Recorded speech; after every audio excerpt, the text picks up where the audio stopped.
Se secretan muchas hormonas en el sueño que no se secretan en el día, que son fundamentales sobre todo para los niños, por ejemplo, hormonas de crecimiento, en los adultos, hormonas de regulación del estrés, de la regulación de la glicemia, o sea, está muy relacionado a diabetes, patologías cardiovasculares,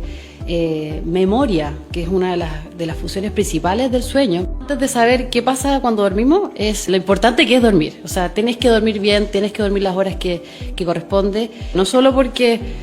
el dormir te hace descansar bien, despertarte bien en la mañana, sino que también involucra muchos procesos al dormir.